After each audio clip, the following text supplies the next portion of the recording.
ಹೋಗ್ತಾನ ಅಂತಂದ್ರೆ ಒಬ್ಬ ಖಟ್ಕನ ಬಲ್ ಗಿಳಿ ಹೋಗ್ತು. ಡೈಲಿ ಮಾಂಸಾಹಾರಿ ಇರ್ತಾನಲ್ಲ ಅವನ ಹತ್ರ ಒಂದು ಗಿಳಿ ಹೋಗ್ತು. ಹೀಗೆ ಆ ಸಾಧು ಸಂತರು ಬ್ಯಾಸ್ಗಿ ದಿನ ಇರ್ತದ, ಅವರು ಹೋಗ್ತಾ ಇರ್ತಾರಲ್ಲ, ಒಂದು ಊರಿಗೆ ಮತ್ತೊಂದು ಊರಿಗೆ ಪ್ರವಚನ ಇರ್ತದ, ಮತ್ತೊಂದು ಏನೋ ಇರ್ತದ. ಆ ಸಾಧು ಸಂತರು ಹೋಗ್ತಾ ಇರ್ಬೇಕಾದ್ರ ಬಹಳ ಬಿಸಿಲು ಇರ್ತದ. ಅವ್ರು ಏನ್ ಮಾಡ್ತಾರ ಅಂತಂದ್ರೆ ಹಿಂಗೆ ಹೋಗೋ ಹೊತ್ತಿಗೆ ಬಹಳ ಆಯಾಸ ಆಗಿರ್ತದ. ಅಲ್ಲಿ ಒಂದು ಯಾವ್ದಪ್ಪ ಅಂತಂದ್ರೆ ಅದು ಒಬ್ಬ ಮಾಂಸಾಹಾರಿ ಮನಿ ಅಲ್ಲೇ ಹೋಗ್ತಾ ಇರ್ತಾರ. ಅವಾಗ ಆ ಗಿಳಿ ಕುಂತಿರ್ತಲ್ಲಿ ಏನಿರ್ತದು, ಹಿಡೀರಿ, ಹೊಡೀರಿ, ಬಡೀರಿ, ಕಡೀರಿ. ಅದು ಬೈಫಾಟ್ ಗಿಳಿಪಾಟ್ ಅಂತ ನೋಡಿ. ಅದಕ್ಕೆ ಅದು ಡೈಲಿ ಅದೆಲ್ಲ ಅಟ್ಮಾಸ್ಫಿಯರ್ ನೋಡ್ತಾ ಇರ್ತದೆ. ಎಲ್ಲರೂ ಅವ್ರು ಏನ್ ಮಾಡ್ತಾರ, ತರ ಕಡಿತಾರ. ಹೌದಾ?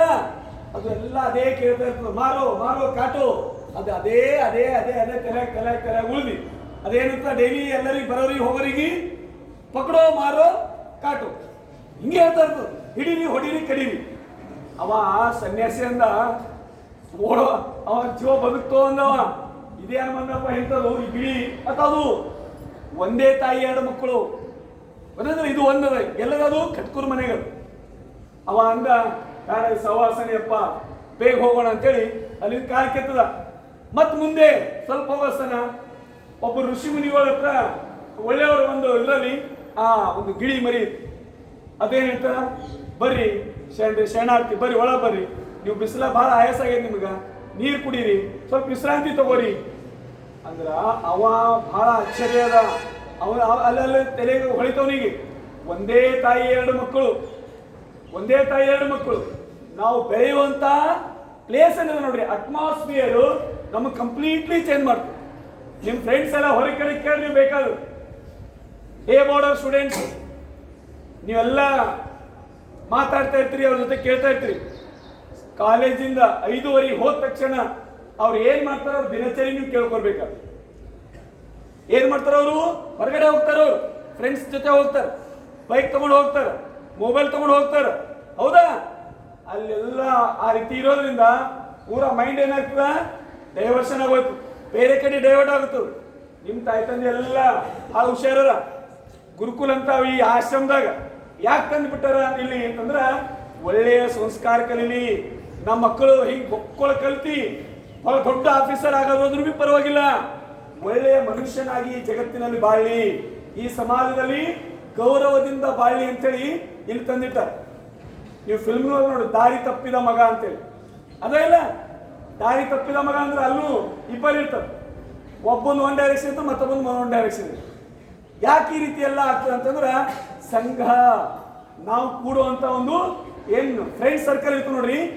ಇವತ್ತಿನ ಕಾಲಮಾನದಾಗ ಮನುಷ್ಯ ಹಾಳಾಗದ್ ಬಿ ಫ್ರೆಂಡ್ ದಿಂದೆ, ಬಹಳ ಒಳ್ಳೇದಾಗದ್ ಬಿ ಫ್ರೆಂಡ್ ದಿಂದೆ. ಗೊತ್ತಿಲ್ಲ, ಈ ವಯಸ್ಸೇ ಹೆಂಗೆ ಹೇಳ, ನಮ್ಮ ಆಯ್ಕೆ, ಈ ಗೆಳೆತನದ ಆಯ್ಕೆ ಸರಿ ಇದ್ದಿಲ್ಲ ಅಂದ್ರ ನಮ್ ಲೈಫ್ ಪೂರಾ ನೀರಾಗೆ ಅದ. ಒಂದ್ ವೇಳೆ ನಮ್ ಗೆಳೆತನ ಒಳ್ಳೆ ನಮ್ಮ ಮನಸ್ಸಿಗೆ ತಕ್ಕಂಗೆ ನಾವೇನಂತ ಒಳ್ಳೆ ಫ್ರೆಂಡ್ಸ್ ನಾವು ಆಯ್ಕೆ ಮಾಡ್ಕೊಂಡೆ ಅಂದ್ರ ನಮ್ದು ಏನಂತ ನೋಡಿ, ನೀವು ಓದೋ ಫ್ರೆಂಡಿಗೆ ನೀವು ಬಲ್ ಕೂಡ್ಸ್ಕೊಂಡೆ ಅಂದ್ರೆ ಓದ್ತಾನ. ಆಟ ಮಾಡೋ ಫ್ರೆಂಡ್ ನೀವು ಮಾಡಿದ್ರಿ, ಅವ ಬರೀ ಟೈಮ್ ಪಾಸ್ ಮಾಡವ, ಬರೀ ಬೇರೆ ವಿಚಾರ ಹೊರ ಹೋಗಲ್ಲ ಅಂತ ಫ್ರೆಂಡ್ ಜೊತೆ ಕೂತ್ರಂದ್ರ ಅವ ನಿಮ್ಗೆ ಓದ್ಬಿಡ್ತಾನೇನು, ಓದ್ಬಿಡಲ್ಲ.